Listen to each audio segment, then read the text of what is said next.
stop scaring you, you can still run for your life. If you can live for an hour without seeing the source code, we will be talking about Python, of course. So, first of all, very few words about the place I work in. It's called CRS4. It's a research center which was established in the first 1990s by the Nobel Prize for an idea of the Nobel Prize, and we do fundamentally three kinds of things. We do research in ICT, we do research in environmental sciences, so renewable energies, and in biomedicine and clinical research. So, what we'll be talking about? First of all, what exact field we work in, and then what's the project, and why did we choose to use Python, and did it work well? And then brief glimpse into the future. Where do we go from here? So what field do we work in? Well, usually when you hear about biomedical research and clinical research, you'll think about lab coats, microscope, maybe brain specialists, but this is not the kind of thing my group does. We do have, for example, excellent genotyping facilities at CRS4, so we do that kind of, not very specialist, but we do that kind of lab coats, microscope things as well. But my group's, which is called Healthcare Flows, deals with the ICT in medicine. So what kind of things do we do? Well, first of all, distributed medicine.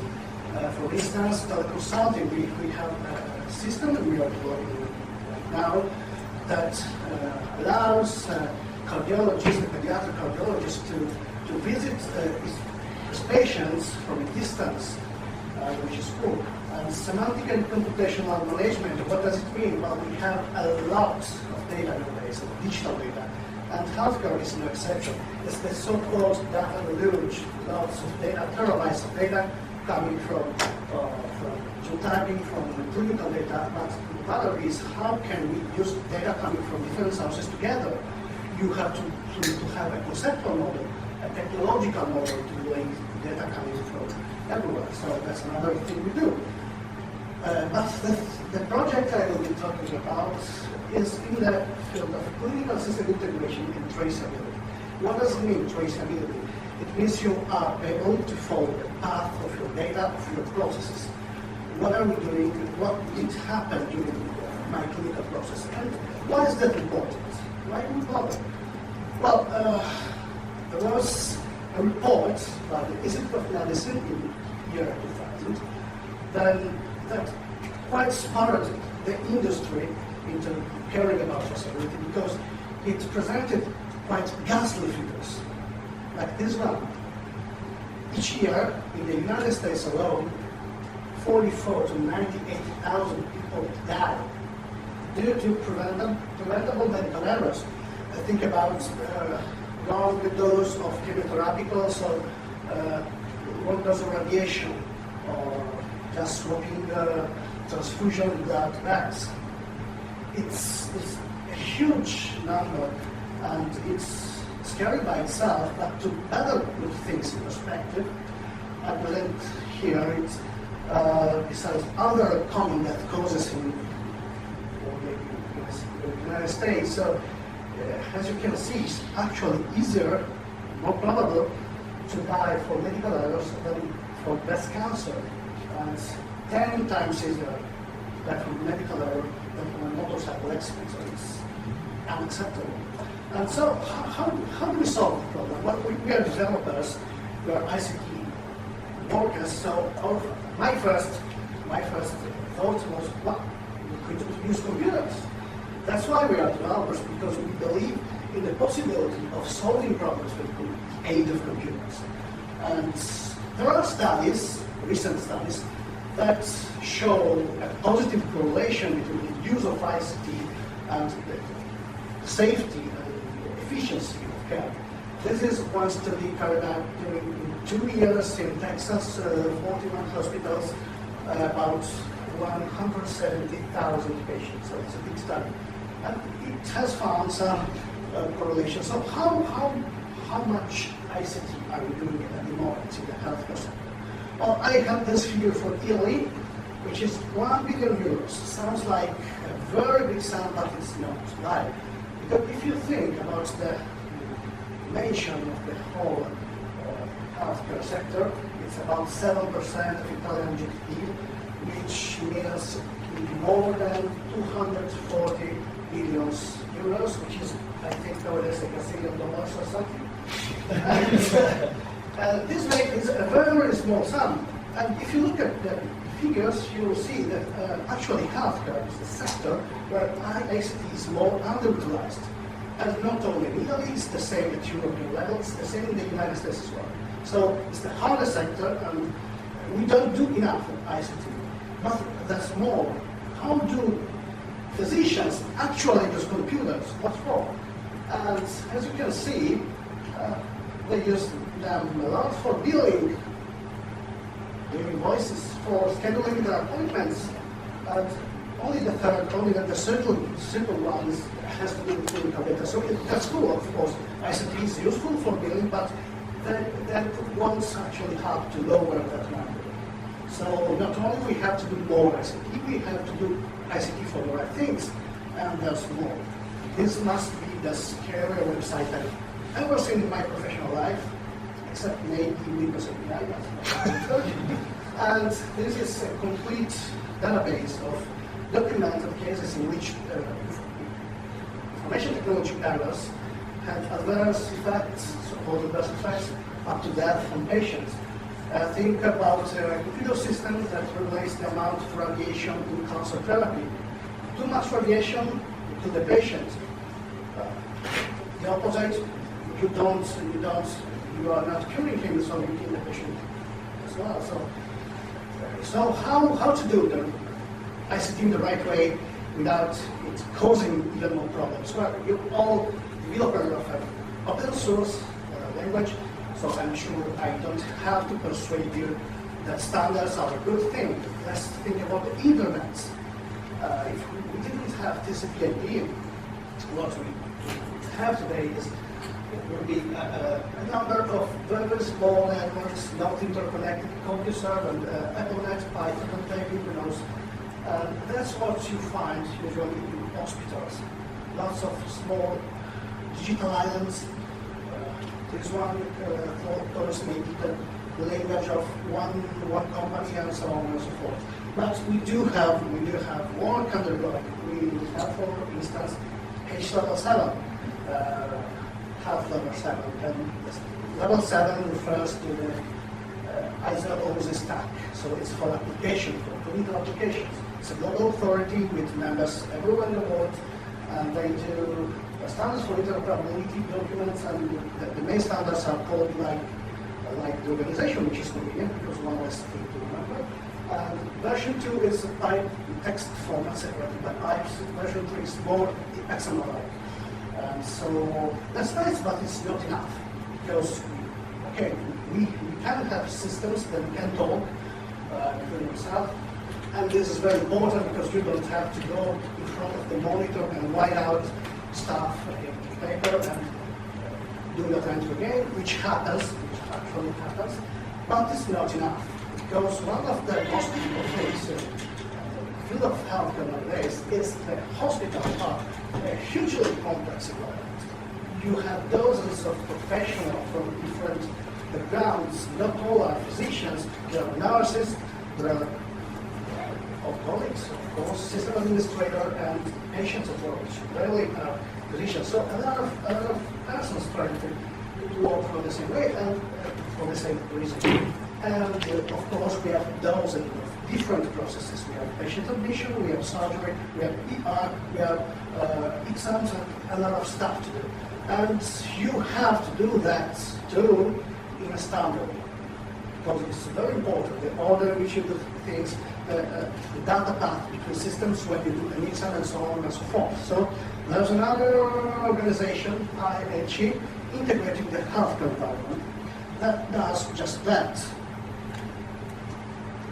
You can see it has about 500 members. We are there in there, or industrial partner is in there, and so on. What they do is publish manuals, documents, they call transactions and profiles. From a developer's point of view, they're just huge collection of use cases. In the very UML meaning of the word, they have actors, they sequence diagrams. So if you have to implement something laboratory medicine, you find the exact procedures in the manual, how you are supposed to do it, what message should be passed around, which is very important. So what's the project? Of course, we wanted to bring Ricci standards and HL7 into the real world, the clinical world.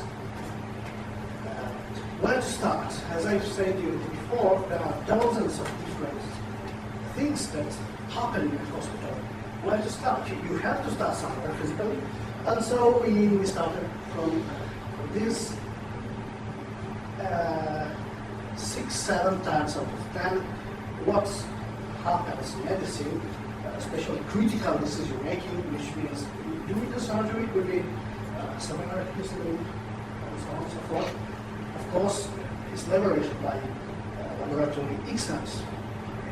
I think it has happened to every one of us. We go to the physician, she's not very sure, so let's do maybe this and this and this blood tests. And of course, if the data is wrong, the decision will be probably wrong as well. So that's where we decided to start. And we have some data about where the mistakes happen in this process. And you see, this is the core business.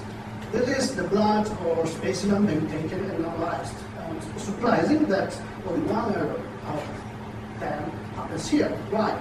Well, because the laboratory is quite a homogeneous environment. It's full of the same type of professional and technicians that are trained to do that kind of work. Most exams are performed by machines, by robots. And so, over the years, just using common quality control techniques, it has become a very safe environment. But 3 errors out of 10 happened even before. It happened 6 errors, sorry, out of 10 happens even before getting to the laboratory. How is that possible? I mean, we don't have the test. How can you be wrong? Is there a time machine? No. This is from a developer point of view what happens. Some physician says, okay, you will have to do a glycemic index maybe or some other kind of test. And then we have the results. Of course, what's problematic is the partners in the middle, the source phlebotomy, which means taking specimen from your body in vivo, which could be usual blood, but not good blood. So what can go wrong? It's quite simple. It's not. First of all, if there are systems that are now not interconnected, there are a lot of typing errors. So maybe you are making one way, but last types it's wrong, and there patient misidentification, or maybe just it's the general practitioner or the physician that just orders the wrong kind of test. And what can happen is wrong to type, because not all tubes are the same. They have different kind of chemicals depending on what specific test we're going to do, which are identified by a code. Try to notice that next time you have blood code. And can be called inactivator or heparin, lots of stuff. And if you take blood into the wrong type for the wrong exam, well, at least you have to do that exam again, which could be dangerous if it was an emergency. Or if you're not that lucky, the error goes undetected, and the test, of course, will give wrong data. So just some blood tubes. And another point of failure is labels. How can such a trivial thing like a label can be a point of failure? Well, the label is the union, the path to tie together the physical world, specimen sites, and the data world. So what happens, for instance, is that it's written manually, and you misread it, and what is that again? Maybe you swap patients, so I'm positive and I become negative in the other way. So the level is very important. So, also I was saying, I won't go into detail, but they are just derived from IHE profiles. And so what's our solution? Here is the overview of our system. And you can see the green ones, the green guys are hardware. Our industrial partner called EuroPython, it's a group that was leader in laboratory automation, so they really know their way in medical robots and so on and so forth. Has made two labelers, which are just robots that can process tubes, they can apply labeling in a very good way, they can print them clearly, they have sensor, for instance, to read colors. Wait a minute, there's a speak, it's supposed to be red, you're wrong. And that kind of stuff. Of course, this is very good, but if this is the heart of the system, it can't really know what you are supposed to do. Because, of course, it's red, but how can the system know it should be big? Well, that's the job of this other part, the integration engine, which is the mind of the system. It's implemented using open source software called MIRF, which does two important things. First of all, it translates between the laboratory information system, which could be vintage, which could have some old protocol, no matter what, it will be able to get the data out of it, maybe only the data is stable, whatever, and it will export standard compliant HL7 inside. So it's a translator, first of all. But then again, it implements H actors. It decides what message to pass it when an exam is inserted in the list. So it's the real mind of the system. And then we have apps, applications that are used by the analysis and by the lab technicians and so on and so forth. So at this point, why Python? Well, we had why and how, first of all, why? We had some requirements, of course, for this project, and I want to show you. First of all, we wanted our code to be very readable. Why? Well, because first of all, not all professionals involved in this project were developers. For instance, mechanical engineers doing the harder part, and they're not programmers. So if you have readable code, you can use it to pass along ideas in a very precise way. You can do that if it's full of technical details like public-private implements, flows, and so on and so forth. And besides, this is an environment field where code audits should be very frequent. Sometimes they are required, sometimes you just want to do them because it's better to do them. And as the shorter and the more that the code is, the easier it is to perform them. Second requirement, agility. Why? Because in this field we have lots of standards and laws and regulations, and if you have a client from a new nation, you have to think things again because you could have something new, and every hospital and institution has requirements, and besides we are a research center working with the industry. So if requirements change, it's positive because it is we are exchanging our knowledge. They change their view of the problem, and we do as well. So we must be ready to change when it's needed. Third, portability, because in the real world there's a lot of stuff. Completeness. We had a lot of different ICTs for a project of this scope, and we needed something that could have a lot of libraries, a lot of features. And last, ease of deployment. We don't want to have to keep track of 100 external packages, to keep track of packages being discontinued or not backwards compatible anymore. So as few as external libraries as possible. Let's have a see at the requirements. That it does ring a bell, doesn't it? Those are simply Python's best features. It's readable, executable pseudocode. It's very agile and it's portable. It comes with batteries. We all know that. And because it comes with batteries, we don't have to keep track of a lot of external numbers. And then how? If you tried to get Python in the enterprise, you will going to find some resistance. Definitely, yes. I know you're right. And what kind of argument? Our partner, when that's our partner, wasn't so clear. What kind of argument do you use? Well, Java. It's not Java. Oh, anyway, it's not Java. That's why I want to use it. So, how did I counter this argument? Well, of course, you can show them the usual use cases. You see, Google uses it, and ILM as well.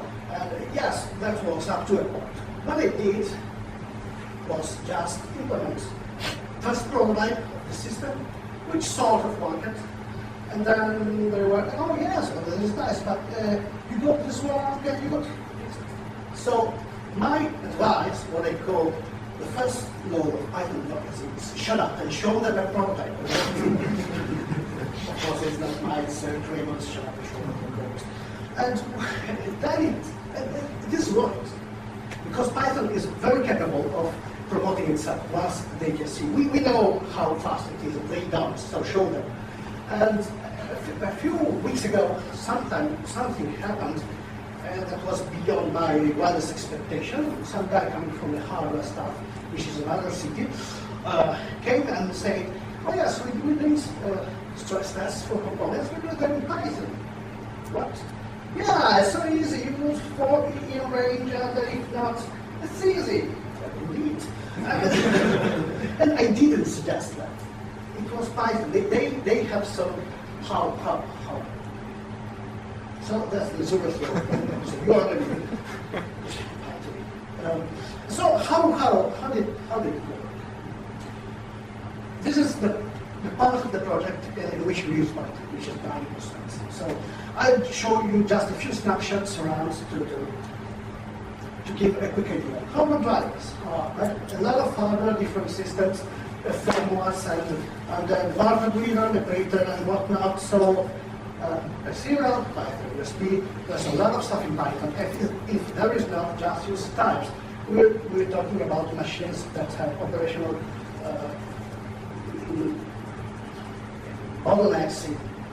This is mechanics because it's in cycles, so we cares about the overhead. We use the model struct, which is fantastic, and I will have a light talk at 6:30 if you want to come. And so they had just this nice. The best thing is they had for free the Python shell because we implemented all the low-level commands using struct, and we encapsulated them into a class, and then we did what Alex Martelli said in the keynote. We built over the first level, it was one-to-one hardware.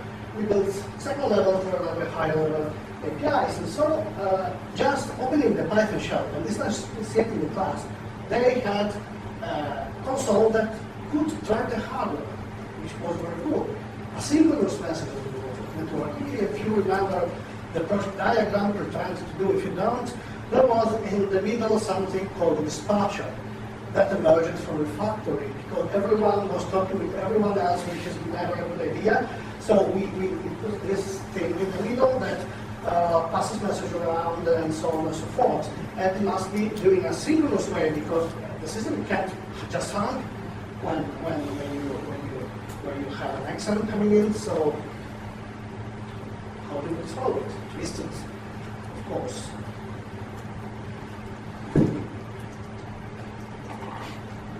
I think it's only about 30 minutes. Twisted is one of Python killers. Once you get over the headache, you can actually write new protocols in minutes with a few lines of code, which is very cool. It's not documented asynchronous. It means that because the way we want it to do, and it's very robust and scalable. That's why it's clear.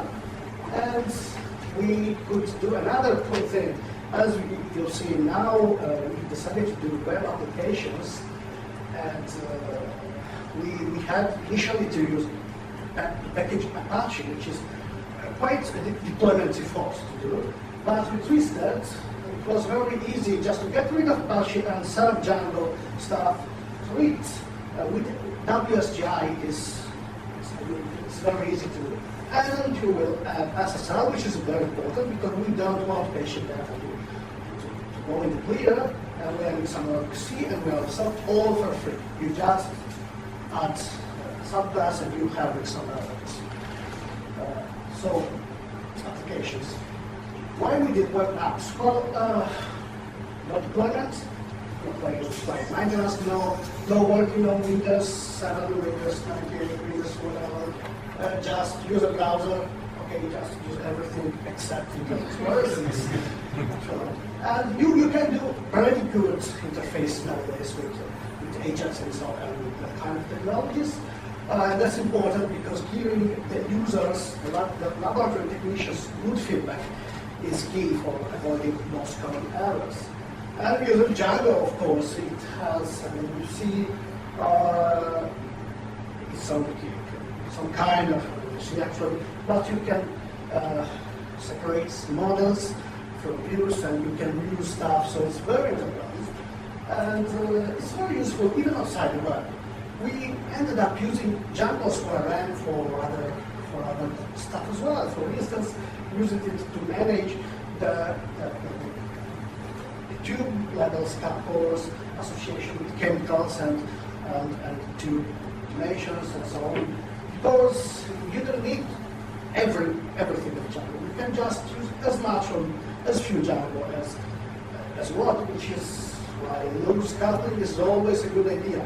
Just the opposite of soap, if you have a chance to use it, soap was this giant block of rock and mobilizing attention. Just some screenshots that are quite ancient, it got nicer now. This is the application used by the machine administrator. There are a lot of data about what's going on at low level. And this is an example of what's the NASH, the phlebotomist seeing when this case tube is free.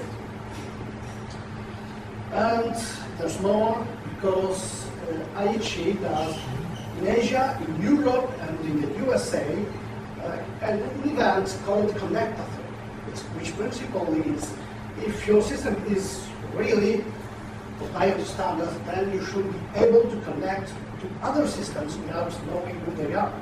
Just Connectathon. It's a blind connect, which everything connects with everyone, and in the end, you'll see what is really something compliant. And apparently, our system, which has a lot of Python in it, was compliant. So we are certified as a compliant, and there's more in this very moment. We're doing an experimentation.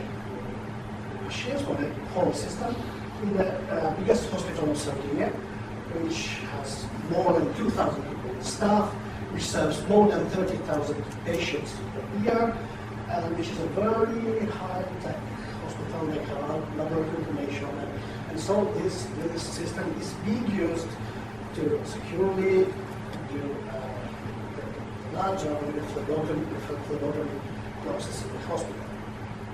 So yes, it was a success. Python using this instance was working for us. But well, if you want to keep using Python in the healthcare, there are something that are not quite okay. It was recently established Python Healthcare Specialists Group, which is cool. It was March, and there was not so much activity later. Last edit of week is on March, and we had less than 20 mail messages in 4 months. Last one in April, so quite slow. And we need some community support because healthcare is jargon. It's really jargon, and we don't have a real HL7 implementation Python. We have a library that does part of version 2 and read-only, not writing, and not even a small piece of version 3, which is not acceptable if you want Python to work in this sector. And Mirth is the software I talked to you about that does the translations and implements the Apache stuff. It's made in Java, of course, and it's scriptable, but in JavaScript, using Rhino. Rhino is some sort of translation layer between Java and JavaScript. You can use Java classes from JavaScript. But why not Python and Java? Because Python doesn't exist in this field. So what can we do? First of all, we must work together. I know that Python in healthcare is not very, we are not hundreds, okay? But there are some cases. This is one use case. Wisdom Chan, it was there 15 years ago, has shown another nice one. And so we must just stick together and work together because we will never have an HL7 implementation, for instance, if we work everyone on its own. It's very complex standard. And healthcare in ICT is very broad. Philosophically, it's clear, but even economically, because it's a big sector, lots of money going in, it could be strategic for Python.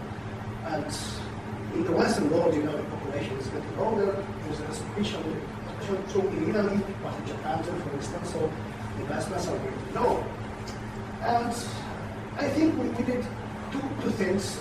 We could use my first law of advocacy. We could do prototypes, for instance, for deploying existing software. For instance, from Mirth is configured using XML files. Yes, therefore, we're going to do some Python script to automate the part. So you just have to introduce some Python code, design the healthcare environment, and healthcare ICT professional are going, oh wait, this is nice. And of course, we should have a good list of serious use cases of Python healthcare because that's something the industry wants. We don't want to be the first to try it in such a mission critical environment, but if you have, there's a threshold effect, you know. It's the same for technology adoption. One phone in the world, not very useful, even if you like yourself very much, but not very useful. Two phones could be useful if the other phone does not belong to some person. 20 phones are much better. 2,000 phones. 2 million phones, and everyone else start to buy a phone because it's so useful. So we need to work on it. And allow me just last thought.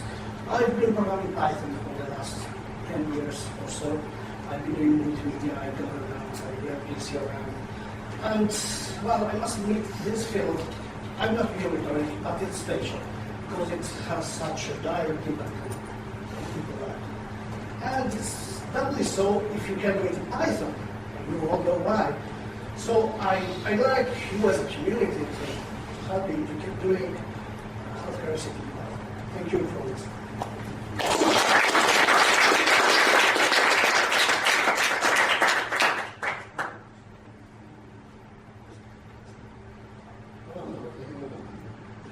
If you have questions, so you can sit down and what is it? Yes. You mentioned the reasons why you decided to use Python. Yes. You said that in the team you had people that were developers. Does this mean that these people read the code and write code, or Yes, actually they do, like the example I gave you about mechanical engineers using Python to do stress tests. Because it becomes, you know, to learn Python for such a task, you only takes a few hours. But if you use Java, maybe it's more difficult. But our goal was not everyone will be writing code, but just we must have something that you can show and they can get the general idea of is it okay if it works that way, if that part of the machine moves, then these other things happen. You know, Python is quite good. And I meant a large team including the sort of but yes. what I wanted what we wanted was people can read the code and have a general idea. What's happened was people started to use Python to write code, which is very cool. When I see non-developers using Python to do stuff, because it's quite easy to do it. It's always nice. Other questions? No? So be careful.